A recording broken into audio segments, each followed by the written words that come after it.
L'intelligence artificielle peut-elle contribuer à l'amélioration de la stratégie RSE des entreprises? Eh bien, toute l'ambition d'Agoravif, eh bien, c'est de croiser les regards pour répondre à cette question. J'ai le plaisir de pouvoir échanger aujourd'hui avec Nathalie Julia. Bonjour Bonjour. Nathalie, vous êtes directrice RSE d'Orial, la branche lait d'Agrial. Je suis avec Aurélien Verleyen, ambassadeur de l'IA pour VIF et fondateur de Dataswati by WIF. Bonjour Bonjour. Aurélien avec Franck Mestre, cofondateur et dirigeant du Plat. Bonjour Franck. Bonjour. Et Véronique Tosser, chargée de mission au sein de VG Police Vallée, en charge de l'agriculture urbaine et des nouvelles technologies. Bonjour. Alors, tout d'abord, pour répondre à cette question, prenons des exemples concrets. RSE et IA, est-ce que c'est déjà une réalité au sein d'Orial? Donc on teste pour l'instant les outils d'IA, à la fois sur des sujets, plus, IA générative, et puis également sur des sujets optimisation de nos impacts, notamment les consommations d'énergie. Véronique, du côté des adhérents de VG Police Vallée? Nous, ce qu'on voit dans les projets d'innovation de nos adhérents, c'est que l'IA va venir être incorporée pour limiter les intrants qui vont être utilisés, pour optimiser l'usage des ressources naturelles, partager de l'information. Franck, quelle est votre proposition RSE et IA concrètement? Nous, ce qu'on essaye de faire, c'est d'aider nos clients en intégrant une dimension d'IA pour favoriser tous les projets qui concernent la CSRD en particulier, parce que c'est un chantier assez fort. Et donc, ce qu'on va essayer de faire, c'est de les aider à produire un rapport de durabilité en intégrant l'IA pour faciliter le quotidien de leurs équipes. Aurélien, sur le volet environnemental d'abord. Oui, donc nous, effectivement, on va aider nos clients à répondre à leurs enjeux d'économie d'énergie et d'économie d'eau aujourd'hui, parce que c'est un enjeu extrêmement fort. Et puis, on va nous-mêmes s'appliquer ce sujet-là, parce qu'on a aussi une démarche RSE en interne au travers des colibris. Et donc là, on s'attaque vraiment sur l'enjeu des déplacements, et on va utiliser l'IA pour plus préciser comment on se déplace, pour mieux comprendre, pour mieux agir ensuite, puisque notre enjeu est de réduire notre impact carbone sur le déplacement. Et sur le côté social? Et sur le côté social, on va aider les VIF en interne avec de l'IA générative, notamment à traiter les tickets plus rapidement, pour simplifier un peu ce traitement qui d'habitude est compliqué et nécessite un savoir-faire, et favoriser aussi au travers du turnover en fait, des nouveaux arrivants pour qu'ils soient plus vite efficaces et qu'ils aient une valeur ajoutée tout de suite. Voilà. Au regard de ces constats, faisons un bilan. Quels sont eh bien, les avantages de l'IA au service de la RSE, mais aussi les points de vigilance, Franck? Le premier point de vigilance, c'est comment intégrer l'éthique dans les cas d'usage liés à l'IA. Et le deuxième point de vigilance, c'est comment intégrer le facteur humain. C'est-à-dire pas l'oublier, c'est on fait avec IA et humain ensemble pour justement relever les enjeux de la RSE, qui sont tous les sujets complexes dont on peut entendre parler autour de la RSE. Nathalie, ces enjeux, notamment éthiques, ils sont centraux pour vous? Effectivement, l'enjeu éthique est important sur, la transparence, la qualité de ce qu'on va transmettre comme information.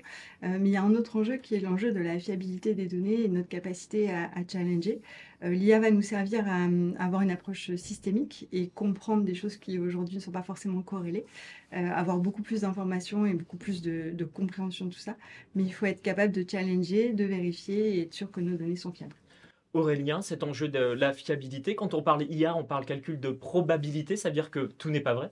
Ah oui, effectivement, en fait, une IA va fournir une réponse probabiliste et plus elle aura d'informations et de données précises sur le sujet qu'elle va opérer, plus elle sera précise et elle aura raison. Mais si elle n'a pas raison, elle va essayer de formuler quand même une réponse. C'était le sujet dont on a parlé tout à l'heure. Donc il faut être vigilant. Et par exemple, nous, dans la charte IA, pour l'usage de l'IA, notamment du LLM, toute personne qui utilise l'IA pour générer un contenu et tout collaborateur est responsable de ce contenu. Ça veut dire qu'il doit le relire et qu'il doit l'interpréter au regard de son savoir-faire. C'est juste qu'on va lui faire gagner beaucoup de temps. Donc c'est ce qu'on est en train de faire comprendre au sein de VIF.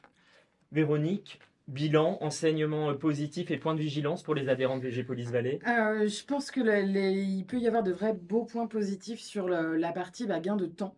Et puis dès lors qu'on arrivera à bien associer le facteur humain et puis l'IA, ça peut devenir un très bel outil d'accompagnement.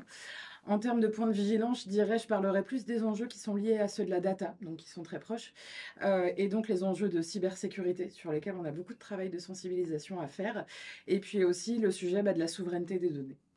Au fond, à vous écouter, j'ai le sentiment qu'on est au début de quelque chose, au début d'une nouvelle ère, Aurélien. Oui, tout à fait. D'une nouvelle ère qui va changer la donne, mais ce n'est qu'un outil.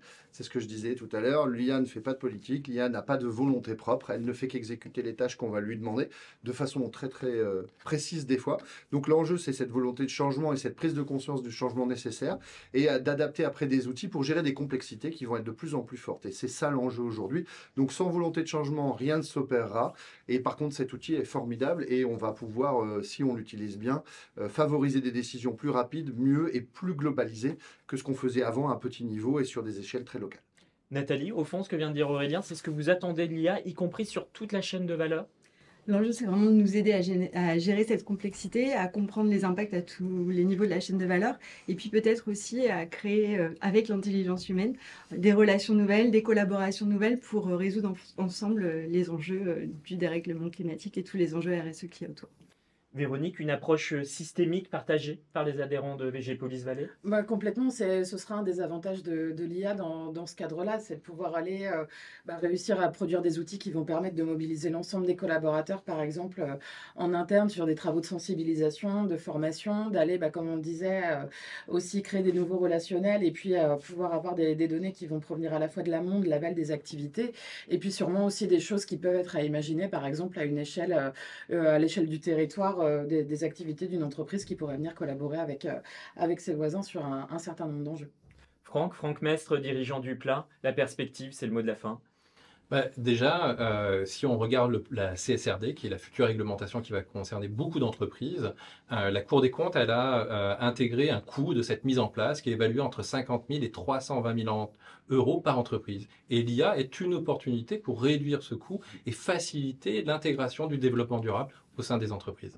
Merci Franck, de belles perspectives pour l'intelligence artificielle à condition effectivement de s'interroger sur la conduite du changement et la place de l'humain.